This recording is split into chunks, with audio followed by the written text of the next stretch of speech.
Hello, bachcho. Let's read the question. The question says, what apprehension did the kangaroo have about duck's proposed ride? How does he convey this apprehension?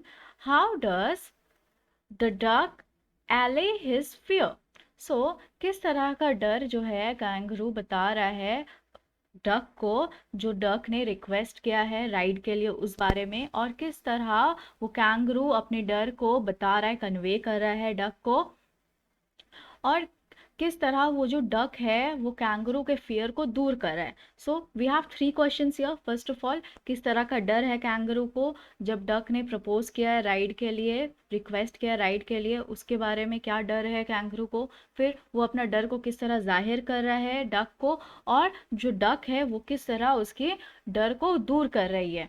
सो क्या की points हम ध्यान में रखेंगे इस question का answer लिखते वक्त. सबसे पहला बात, when the duck requested him to take her on a ride, he was apprehensive because her wet and cold feet would develop rheumatism.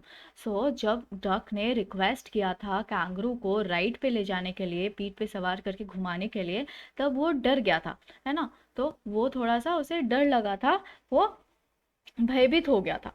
और किस लिए हुआ था? क्योंकि लिए उसकी जो वेट और कोल्ड फीट है, जो पाँव है उसकी वेट और कोल्ड रहते हैं हर समय, उसी की वजह से कैंगरू को रूमेटिज्म हो सकता है.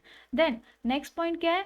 when the kangaroo was frank, so he did not mince his words while conveying his apprehension to the duck. So वो क्या किया, उसने डायरेक्टली जा करके बहुत अच्छे तरीके से सरल भाव में उसे बताया, और कुछ भी उसने बनाकर या फिर कुछ भी शब्द मिलाकर उसने कन्वे नहीं किया, बताया नहीं, अपने डर को जाहिर नहीं किया, और स्ट्रेट अवे अच्छे से जा करके डक को बता दिया क्यों वो डर रहा है और उसकी जो रिक्वेस्ट है उसे क्यों नहीं वो पूरा कर सक रहा है. देन थर्ड पॉइंट क्या है? Duck had already foreseen the problem and had bought 4 pairs of worsted socks for her feet. और डक ने पहले ही इस प्रॉब्लम को सोच रखा था, इसी वजह से उसने 4 pairs of 4 pair woollen socks खरीद लाई थी वो अपने फीट के लिए. अब हम इसका आंसर क्या लिख सकते हैं? So here we have the answer, और हम इस क्वेश्चन का आंसर ये लिख सकते हैं, the kangaroo was prone to rheumatism attacks, a condition that causes joint stiffness, inflammation and pain. So जो कैंगरू है उसे रूमेटिज्म की अटैक आ सकती है, उसे हो सकता है. और रूमेटिज्म क्या कंडीशन होता है? एक तरह का ऐसा दशा होता है जिसमें जो आपकी जोड़ों में दर्द हो जाती है, स्टिफ हो जाते हैं आपके जोड़े, अकड़ जाते हैं और सूजन हो जाती है, ठीक है, आपके जोड़ों में. Then he was hesitant to agree to the duck's request to ride along since he was concerned that her damp feet may enhance his risk of developing rheumatism. So वो थोड़ा सा hesitate कर रहा था, हिचकिचा रहा था उसके रिक्वेस्ट को अग्री करने से पहले राइड करने के लिए, जिस तरह डक ने बोला था, तो इस रिक्वेस्ट को पूरा करने से वो हिचकिचा रहा था, क्योंकि लिए वो ना थोड़ा ज़्यादा केयर कर रहा था अपने बारे में, क्योंकि लिए उसे पता था कि जो डक की फीट होती है वो भीगी हुई रहती है, और इस वजह से जो उसका रिस्क है वो डेवलप करेगा, जो रिमेटिज्म होने का जो रिस्क है वो बहुत ज़्यादा डेवलप करेगा, मतलब ये गांठियों का रोग डेवलप कर सकता है ना. Then he was frank and outspoken, so he did not mince his words while conveying his apprehension to the duck. और वो बहुत ज़्यादा स्पष्टवादी और मुखर था, इस वजह से उसने कुछ मिला करके कोई शब्द नहीं बोले, वो स्ट्रेट फॉरवर्ड होकर के अपने डर को बता दिया क्यों वो भयभीत हो रहा है. डक से वो स्ट्रेट अवे अच्छे से पोलाइटली बोल दिया. Before rejecting the duck suggestion he admitted that it might be lucky for him.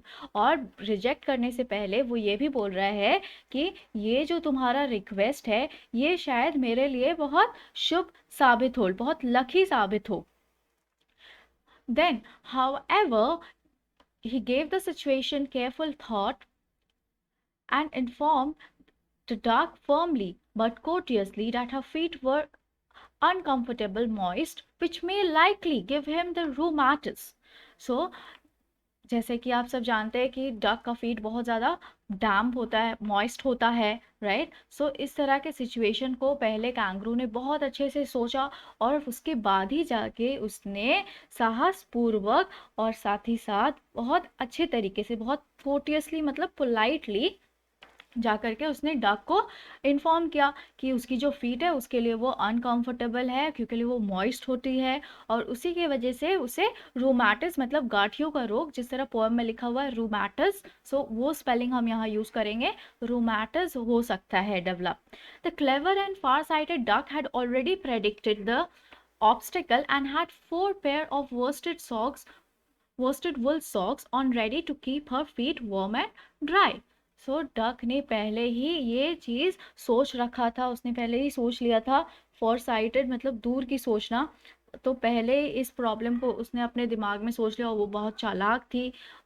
और इसी प्रेडिक्शन के कारण उसने पहले से 4 जोड़े वुलन सॉक्स रेडी रखे थे, जो उसके फीट को वार्म और ड्राई रख सके, बहुत गर्म और सूखा रख सके।